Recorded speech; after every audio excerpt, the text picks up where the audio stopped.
নমস্কার বন্ধুরা, অনুশ্রী ফার্ম রান্নাঘরে সবাইকে স্বাগত। আজ আবারও আপনার সামনে চলে এসেছি আরও একটি রেসিপি নিয়ে।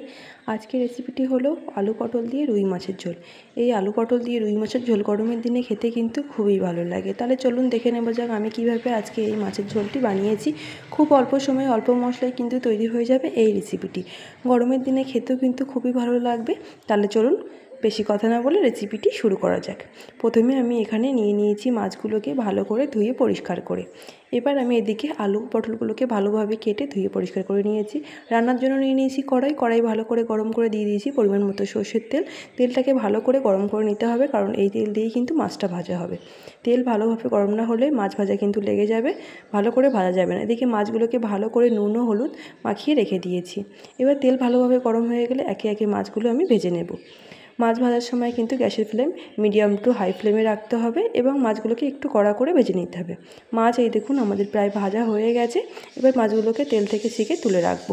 একই তেলে দিয়ে দেব কেটে রাখা যে গোটা আলুগুলোকে ভালোভাবে আমি এইভাবে শুধু আলুগুলোকে আমি ভেজে নেব। এতে কিন্তু কোনো নুন হলুদ দেবো না, শুধুই আলু হালকা একটু 1 থেকে 2 মিনিট ভালো করে ভেজে নেব। আলু আমাদের হালকা একটু ভাজা হয়ে গেলে কেটে রাখা যে পটলগুলো সেগুলো আলুর সাথেও ভেজে নেব। এবার দিয়ে দেব পরিমাণ মতো নুন ও পরিমাণ মতো হলুদ গুঁড়ো। নুন ও হলুদ গুঁড়ো দিয়ে ভালোভাবে মিশিয়ে আলুটাকে ভাজতে হবে। আলু ও পটল এইভাবে ভালো করে ভাজলে খেতে কিন্তু খুবই ভালো লাগবে। ভালো করে আলু ও পটল আমাদের ভেজে নিতে হবে, যেই লাল লাল হয়ে আসবে সেই পর্যায় পর্যন্ত। এই দেখুন আলু আমাদের ভালোভাবে ভাজা হয়ে এসেছে। এবার তুলে রাখবো তেল থেকে ছেঁকে। রান্নার জন্য নিয়ে নিয়েছি আবারও কড়াইতে দিয়ে দিয়েছি পরিমাণ মতো সর্ষের তেল। এবার ফোড়নের জন্য দিয়ে দেব কালো জিরে ও কাঁচা লঙ্কা আর কিছুটা পেঁয়াজ কুচি। ভালো করে সব কিছু কিন্তু ভেজে নিতে হবে। যত সময় না পেঁয়াজটা ব্রাউনি ভাব চলে আসে তত সময় কিন্তু পেঁয়াজটাকে ভালো করে ভাজতে হবে। পেঁয়াজ ভালোভাবে ভাজা হয়ে গেলে দিয়ে দেবো আদা ও জিরে বাটা দিয়ে ভালো করে কষিয়ে নিতে হবে। তত সময় না আদা ও জিরের কাঁচা গন্ধ চলে যায়। তারপরে দিয়ে দেবো পরিমাণ মতো একটু হলুদ। এবার হলুদ গুঁড়ো দিয়ে ভালোভাবে কষিয়ে নিতে হবে। এরপরে দিয়ে দেব কিছুটা পরিমাণ কাঁচা ও পাকা লঙ্কা বাটা। ভালো করে এটাও কিন্তু কষিয়ে নিতে হবে যাতে কাঁচা গন্ধ না থাকে। ভালো করে কষানো হয়ে গেলে এবার দিয়ে দেব টমেটোগুলোকে ভালো করে কষিয়ে কিন্তু মশলার সাথে নরম করে নিতে হবে। টমেটো আমাদের ভালোভাবে গলে গেছে। এবার দিয়ে দিচ্ছি তেজপাতাটা আপনারা চাইলে তেলেও দিতে পারেন, যেহেতু ভেঙে যাবে তার জন্য আমি এইভাবেই দিচ্ছি। এবার দিয়ে দেবো সমস্ত শুকনো গুঁড়ো মশলা, জিরে গুঁড়ো, ধনে গুঁড়ো দিয়ে দিতে হবে পরিমাণ মতো। সমস্ত মশলা দিয়ে ভালো করে কিন্তু কষিয়ে নিতে হবে। এই সময় কিন্তু গ্যাসের ফ্লেম লো টু মিডিয়ামে রেখে মশলাটাকে ভালো করে কষাতে হবে, তত সময় না মশলার কাঁচা গন্ধ চলে যায়। মশলা থেকে যে পর্যায়ে তেল ছেড়ে দিয়েছে এবার দিয়ে দিতে হবে ভেজে রাখা আলু ও পটলগুলো দিয়ে মশলার সাথে ভালো করে কষিয়ে নিতে হবে। লো টু মিডিয়াম আছে কিন্তু মশলাটাকে কষাতে হবে। হাই ফ্লেমে একদমই কষানো যাবে না, তাতে মশলা পুড়ে যাবে, খেতে কিন্তু একদমই ভালো লাগবে না। আলু ও পটলের সাথে মশলা আমাদের ভালোভাবে কষানো হয়ে এসছে।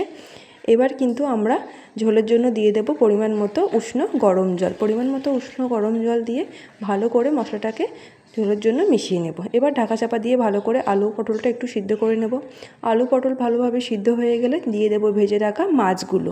ভাজা মাছগুলো দিয়ে ভালোভাবে ঝোলের সাথে মিশিয়ে নেব এবং ভালো করে ফুটিয়ে নেব যাতে মাছগুলোর ভিতরে ভালোভাবে ঝোল ঢুকে যায় ও মাছগুলো ভালো করে সিদ্ধ হয়ে যায়।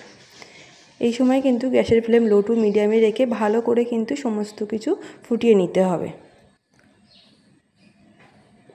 ঝোল আমাদের ভালোভাবে ফুটে গেছে এবং গ্রেভিও কিন্তু আমাদের অনেকটাই কমে এসছে। যে পর্যায়ে আমরা গ্রেভি রাখবো সেই পর্যায়ে চলে এসছে। এবার দিয়ে দেবো ওপর থেকে অল্প পরিমাণ গরম মশলা গুঁড়ো। আমি এখানে শাহি গরম মশলা গুঁড়ো ব্যবহার করছি, আপনারা চাইলে যে কোনো গরম মশলা গুঁড়ো দিতে পারেন। এবার ভালোভাবে ঝোলের সাথে গরম মশলাটা মিশিয়ে নিলেই তৈরি হয়ে যাবে আমাদের আজকের রেসিপি আলু পটলের রুই মাছের ঝোল। এই রেসিপিটি আপনাদের কেমন লেগেছে অবশ্যই কমেন্টের মাধ্যমে জানাবেন। যদি ভালো লাগে তাহলে অবশ্যই একবার বাড়িতে ট্রাই করে দেখতে পারেন।